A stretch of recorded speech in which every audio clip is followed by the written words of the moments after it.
Hello students, இன்றைக்கி நம்ம வீடியோவில் வந்து பர்ஃபெக்ட் காம்படிஷன் பற்றி நம்ம வந்து டிஸ்கஸ் பண்ண போகிறோம்.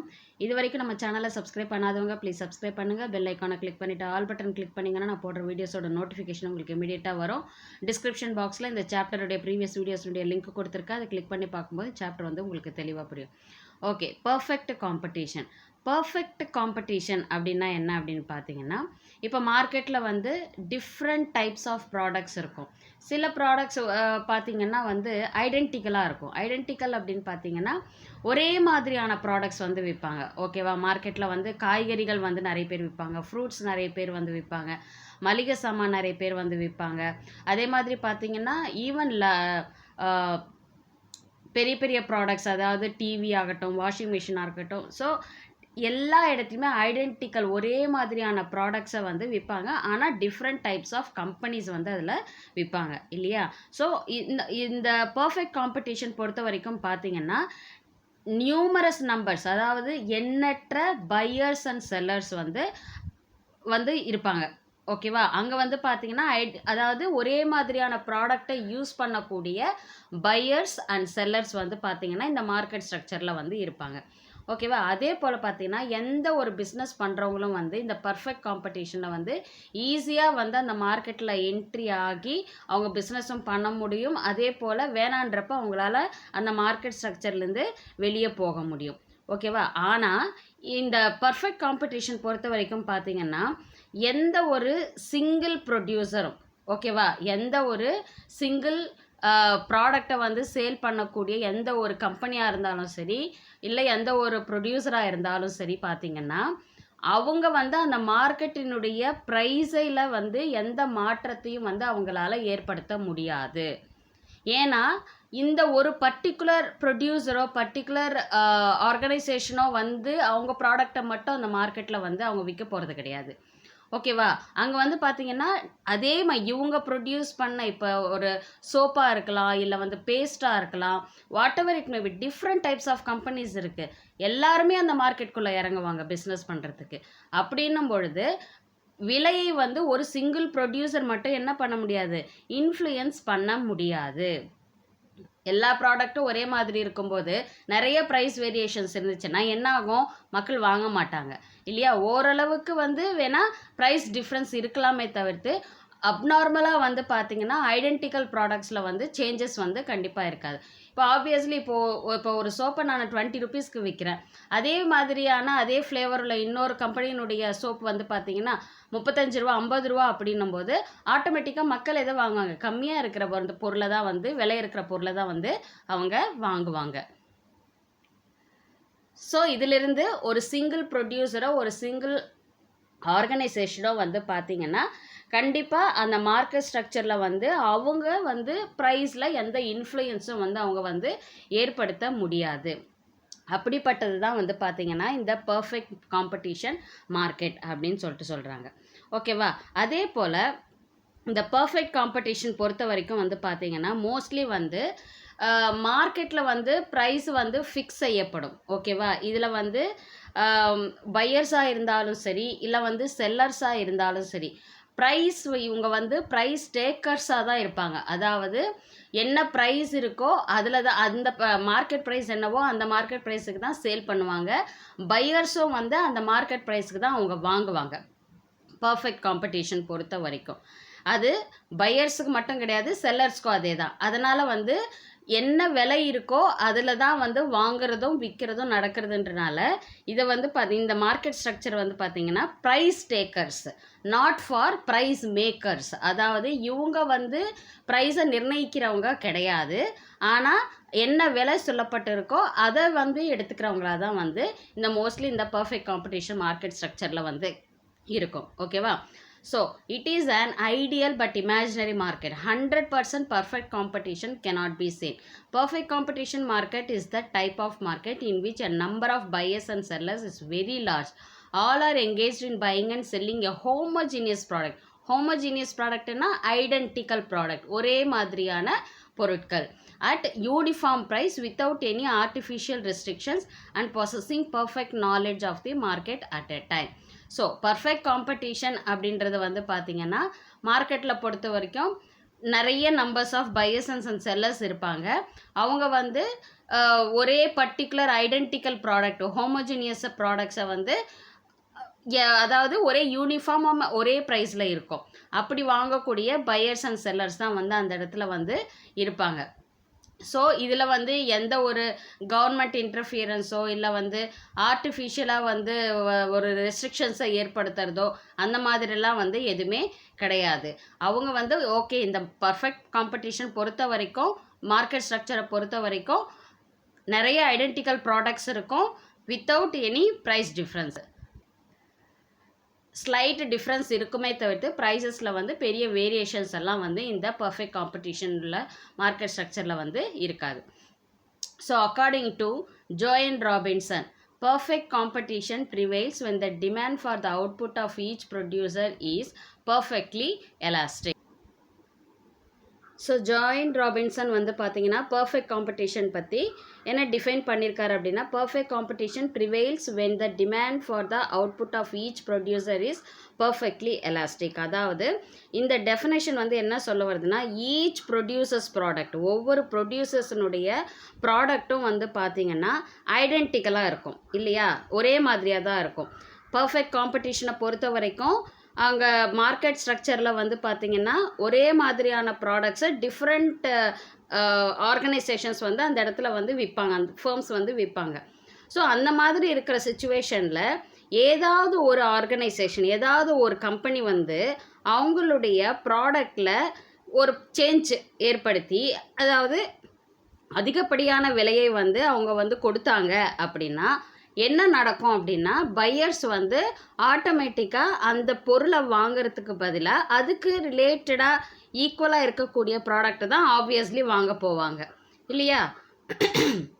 அதுக்கு ஈக்குவலான இன்னொரு ப்ராடக்ட்டு சிமிலர் ப்ராடக்ட் வந்து எனக்கு கம்மியான விலையில் கிடைக்கும்போது ஆட்டோமேட்டிக்காக பையர்ஸ் வந்து அந்த ப்ராடக்டை வந்து வாங்க போவாங்க. ஸோ இந்த சமயத்தில் என்ன ஆகும் அப்படின்னா, அந்த இண்டிவிஜுவல் ஃபர்ம் அந்த எந்த கம்பெனி வந்து தன்னுடைய ப்ராடக்டினுடைய ப்ரைஸை மார்க்கெட் ப்ரைஸை விட இன்னும் அதிகப்படுத்தி விற்கிறாங்களோ அந்த இண்டிவிஜுவல் ஃபர்மினுடைய டிமாண்ட் எப்படி இருக்கும் அப்படின்னு பார்த்தீங்கன்னா பர்ஃபெக்ட்லி ஹரிசான்டலாக இருக்கும்.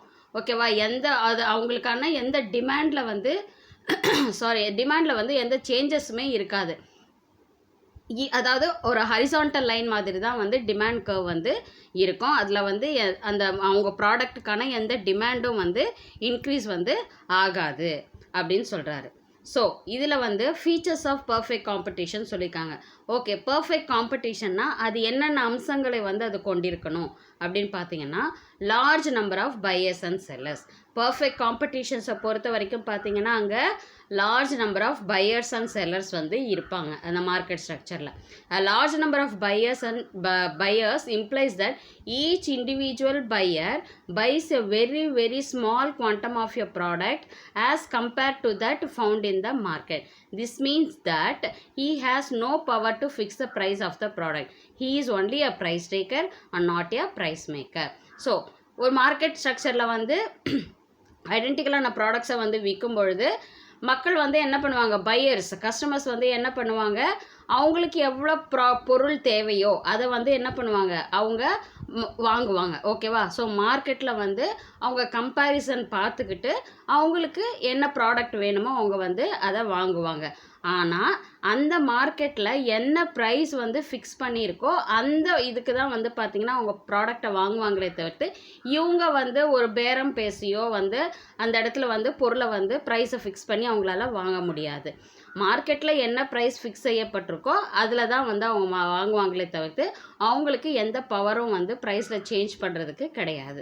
ஸோ அதனால தான் வந்து பையர்ஸ் வந்து என்னன்னு சொல்கிறோம், அவங்க வந்து என்ன விலை இருக்கோ அந்த விலைக்கு வாங்குறவங்களாக தான் இருப்பாங்க. அதனால தான் அவங்கள ப்ரைஸ் டேக்கர்னு சொல்கிறோம் and not a price maker. அவங்க வந்து ப்ரைஸில் எந்த மாற்றங்களையும் வந்து ஏற்படுத்த முடியாதுன்றதுனால so buyers are not a price maker அப்படின்னு சொல்கிறாங்க.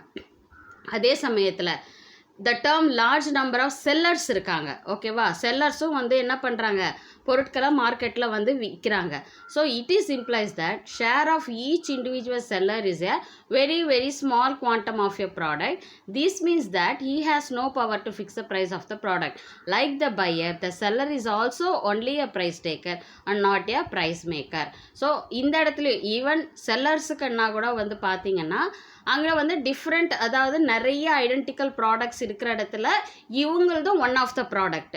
ஓகேவா? ஸோ அப்படி இருக்கிற பட்சத்தில் வந்து பார்த்தீங்கன்னா இவங்க வந்து அவங்க ப்ராடக்ட்டுக்கான ப்ரைஸை வந்து இவங்களா ஃபிக்ஸ் பண்ண முடியாது. மார்க்கெட் ப்ரைஸ் என்னவோ அந்த ப்ரைஸை தான் வந்து அவங்க வந்து என்ன பண்ணுவாங்க, ப்ராடக்டை வந்து சேல் பண்ணுவாங்க. ஓகேவா?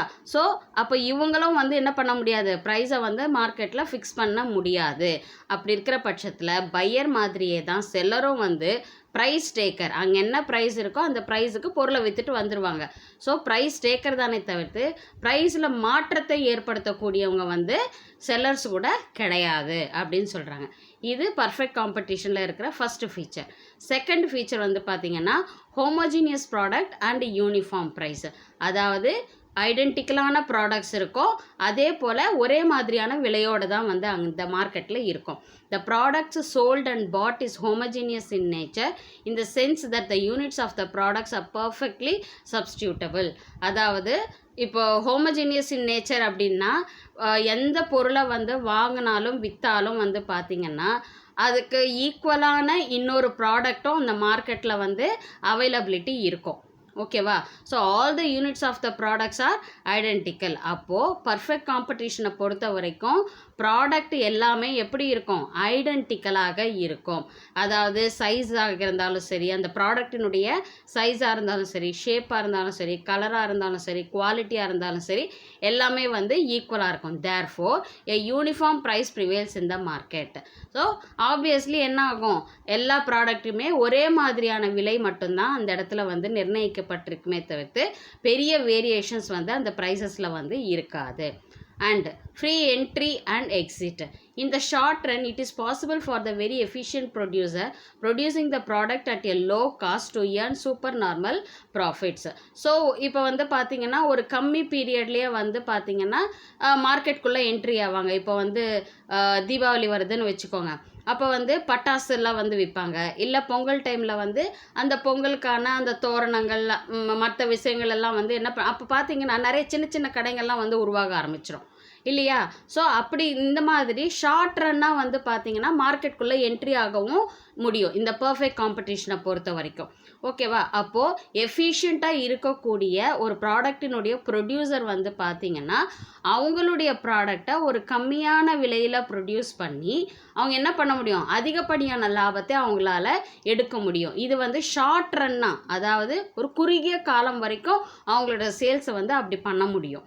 Attracted by such a profit, new firms enter into the industry. When large number of firms enter, the supply would increase resulting in low price. So இப்படி ஒரு புது ஃபர்ம் வந்து பார்த்திங்கன்னா அவங்க என்ன பண்ணுவாங்க, இந்த மாதிரியான ஒரு இன்ட்ரெஸ்ட், அதாவது அதிகப்படியான லாபத்தை எடுக்கணும் அப்படின்ற கண்ணோட்டத்தில் வந்து பார்த்திங்கன்னா புது கம்பெனிஸ் எல்லாம் வந்து பார்த்திங்கன்னா என்ன பண்ணுவாங்க, இந்த இதுக்குள்ளே என்டர் ஆவாங்க. ஆனால் நிறைய ஃபர்ம்ஸ் ஆல்ரெடி வந்து அந்த இடத்துல வந்து ப்ராடக்ட்ஸை வந்து சப்ளை பண்ணி இருப்பாங்க. புதுசாக வர இண்டஸ்ட்ரி வந்து என்ன பண்ணுவாங்க அப்படின்னா அவங்க வந்து அதிகப்படியான ப்ராடக்டை வந்து சப்ளை பண்ணி அதுக்கான லோயர் ப்ரைஸை ஃபிக்ஸ் பண்ணிடுவாங்க. ஓகேவா? லோயர் ப்ரைஸை ஃபிக்ஸ் பண்ணும்போது ஆட்டோமேட்டிக்காக என்ன ஆகும், அவங்களுடைய ப்ராஃபிட் லெவல் வந்து அதிகமாகும். So an inefficient producer who is unable to bring down the cost incurs loss. Disturbed by the loss, the existing loss incurring firms quit the market. Suppose இவருக்கு வந்து ப்ராடக்டுடைய ப்ரைஸை வந்து இருக்கிற மார்க்கெட் ப்ரைஸை விட நான் வந்து விற்க போகிறேன் அப்படின்னு சொல்லிட்டு ஏதாவது ஒரு ப்ரொடியூசர் வந்து நிற்கிறாருன்னு வச்சுக்கோங்க. ஆசை அதிகம் யாரை விட்டது, அந்த மாதிரி இருந்தாங்க அப்படின்னா ஆட்டோமேட்டிக்காக என்னாகும், அவங்களுடைய ப்ராடக்டை வாங்குறது அப்படின்றது வந்து கம்மி ஆகிடும். அப்போ ஆட்டோமேட்டிக்காக அவங்களுக்கு என்ன ஆகும், லாஸ் தான் வந்து ஏற்படும். ஸோ லாஸ் வந்துச்சுன்னா ஆட்டோமேட்டிக்காக அவங்களால அந்த மார்க்கெட்டுக்குள்ளே பிஸ்னஸ் பண்ண முடியாது. ஸோ அப்போ என்ன பண்ணிடுவாங்க, அதுலேருந்து குவிட் ஆகிடுவாங்க, அந்த மார்க்கெட்லேருந்து வெளியே வந்துடுவாங்க. If it happens supply will then decrease, price will go up, existing firms would earn more profit. So இந்த மாதிரி சுச்சுவேஷனில் வந்து பார்த்தீங்கன்னா என்ன ஆகும் அப்படின்னா, சப்ளை வந்து கம்மியாயிடும், அந்த ப்ராடக்டினுடைய சப்ளை வந்து என்ன ஆகிடும், கம்மியாயிடும். அப்போ ஆட்டோமேட்டிக்காக அந்த மார்க்கெட்டில் இருக்கக்கூடிய ஃபர்ம்ஸினுடைய ப்ராஃபிட் வந்து என்ன ஆகும், ஏன்னா அவங்க ஆல்ரெடி வந்து அந்த மார்க்கெட்டில் இருக்காங்க, ப்ராடக்டை சப்ளை பண்ணிகிட்ருக்காங்க. அப்படின்னும் பொழுது அவங்களுடைய ப்ராஃபிட் வந்து இன்க்ரீஸ் ஆகும். அதிகப்படியான ஆசையில் வந்து அவங்க வந்து ப்ரைஸ் அதிகப்படுத்தும் பொழுது ஆட்டோமேட்டிக்காக அவங்களுக்கான டிமாண்டு கம்மியாகும், அவங்களுக்கு லாஸ் ஏற்படும். அதனால் அந்த மார்க்கெட்லேருந்து அவங்க வெளியே போயிடுறாங்க. அப்போ ஆல்ரெடி மார்க்கெட்டில் எக்ஸிஸ்டாக இருக்கக்கூடிய ஃபர்ம்ஸுக்கு எல்லாருக்குமே வந்து என்ன ஆகும், அந்த ப்ராடக்டினுடைய விலையும் வந்து அதிகரிக்கும், அதே போல் அவங்களுக்கு நல்லதொரு ப்ராஃபிட்டையும் வந்து அது ஏற்படுத்தி கொடுக்கும். ஸோ எந்த ஒரு நியூ ஃபர்ம்ஸாக இருந்தாலும் சரி, புது கம்பெனியாக புது ஆர்கனைசேஷனாக இருந்தாலும் என்ன ஆகலாம், ஈஸியாக மார்க்கெட்டுக்குள்ளே என்ட்ரி ஆக முடியும். இன்கேஸ் வெளியே போகணும் அப்படின்னு நினச்சாலும் ஈஸியாக பர்ஃபெக்ட் காம்படிஷன் மார்க்கெட் ஸ்ட்ரக்சரை பொறுத்த வரைக்கும் வெளியே போகவும் முடியும். And absence of transport cost. The prevalence of the uniform price is also due to the absence of transport cost. So transport cost அப்படின்றது வந்து கம்மியாக இருக்கிற பட்சத்தில் வந்து அதிகப்படியான விலையை நிர்ணயிக்க வேண்டிய அவசியம் கிடையாது இல்லையா. இப்போ நான் ரொம்ப தூரத்துலேருந்து ஒரு பொருளை எடுத்துகிட்டு வந்து நான் இன்னொரு மார்க்கெட்டில் வந்து நான் விற்கிறேன் அப்படின்னா எனக்கு வந்து அதுக்கான டிரான்ஸ்போர்ட் காஸ்ட் ஆகும். அந்த டிரான்ஸ்போர்ட் காஸ்ட்டையும் சேர்த்து தான் என் பொருளினுடைய விலையில் வந்து நான் நிர்ணயம் செய்வேன். அந்த மாதிரியான டிரான்ஸ்போர்ட் காஸ்ட் இல்லாத பட்சத்தில் கண்டிப்பாக மார்க்கெட்டில் யூனிஃபார்மான ஒரு ப்ரைஸ் தான் வந்து இருக்கும். அடுத்தது perfect mobility of factors of production. Factors of production என்னது, லேண்ட், லேபர், கேபிட்டல், இதுதான் வந்து ஃபேக்டர்ஸ் ஆஃப் ப்ரொடக்ஷன் நமக்கு தெரியும். The prevalence of the uniform price is also due to the perfect mobility of the factors of production. அதாவது ஒரு ப்ராடக்டை produce பண்ணும்போது அதற்கு தேவையான, நம்ம சப்ளை பண்ணக்கூடிய ப்ராடக்ட் குவான்டிட்டிக்கு தேவையான ரா மெட்டீரியல்ஸ் ஆகட்டும், இல்லை லேபர் ஆகட்டும், இல்லை கேபிட்டல் ஆகட்டும் வந்து பார்த்திங்கன்னா சரியான முறையில் பர்ஃபெக்டாக நம்ம வந்து பண்ணும்போது ஆட்டோமேட்டிக்காக நம்ம ப்ராடக்டை நியாயமான விலையில் நம்மளால் வந்து விற்க முடியும். சப்போஸ் டிமாண்ட் அதிகமாக இருக்குது அப்படின்னாலும் நம்ம என்ன பண்ண முடியும், நம்மளுடைய அந்த ஃபேக்டர்ஸ் ஆஃப் ப்ரொடக்ஷனில் சில சேஞ்சஸ் கொண்டு வந்து, அதாவது லேபரை இன்க்ரீஸ் பண்ணுறதோ, ரா மெட்டீரியல்ஸ் அதிகமாக வாங்குறதோ, அந்த மாதிரி ஒரு சேஞ்சஸ் டிமாண்டுக்கு ஏற்ற மாதிரி நம்ம வந்து என்ன பண்ண முடியும், சேஞ்சஸையும் வந்து நம்ம ஏற்படுத்த முடியும். As they enjoy perfect freedom to move from one place to another and from one occupation to another, the price gets adjusted. So இப்போ என்னுடைய சப்ளை வந்து நான் அதிகப்படுத்துகிறேன் அப்படின்னும் பொழுது ஆட்டோமேட்டிக்காக நான் என்ன பண்ணுவேன், கொஞ்சம் நான் விலை கம்மி பண்ணி கூட என் ப்ராடக்டை வந்து நான் சேல் பண்ணுவேன். ஸோ அந்த இடத்துல வந்து நான் ப்ரைஸை வந்து அட்ஜஸ்ட் பண்ண முடியும் என்னால். ஓகேவா. ஸோ அந்த மாதிரியான பாசிபிலிட்டிஸ் வந்து ஃபேக்டர்ஸ் ஆஃப், அதாவது perfect mobility of factors of production இருக்கிற இடத்துல பாசிபிள் இருக்குது அப்படின்னு சொல்கிறாங்க. அடுத்தது perfect knowledge of the market. All buyers and sellers have a thorough knowledge of the quality of the product, prevailing price, etc. So மார்க்கெட்டுக்கு enter ஆகிற எந்த பையர்ஸாக இருந்தாலும் சரி, எந்த செல்லர்ஸாக இருந்தாலும் சரி, அவங்களுக்கு வந்து கம்பெனி ப்ராடக்டை பற்றியும் தெரியும், அதாவது அந்த ப்ராடக்டை பற்றின நாலேஜும் இருக்கும், அது என்ன மாதிரியான குவாலிட்டியில் இருக்கும் அண்ட் எந்த ப்ரைஸில் இருக்கும் அப்படின்ற எல்லா நாலேஜை வச்சு தான் வந்து அவங்க அந்த மார்க்கெட்டுக்குள்ளேயே வந்து என்ட்ரு ஆவாங்க. ஓகேவா. ஸோ பர்ஃபெக்ட் நாலேஜ், அந்த மார்க்கெட் வந்து ஒரு ஃபிக்ஸடான ப்ரைஸஸ் வந்து இருக்குது அப்படின்னும் பொழுது எல்லா ப்ராடக்டை பற்றின பர்ஃபெக்ட் நாலேஜ் வந்து அவங்களுக்கு இருக்கும் அப்படின்னு சொல்கிறாங்க. அதே போல் நோ கவர்மெண்ட் இன்டர்வென்ஷன், கவர்மெண்ட்டினுடைய குறுக்கீடு வந்து இந்த இடத்துல இருக்காது.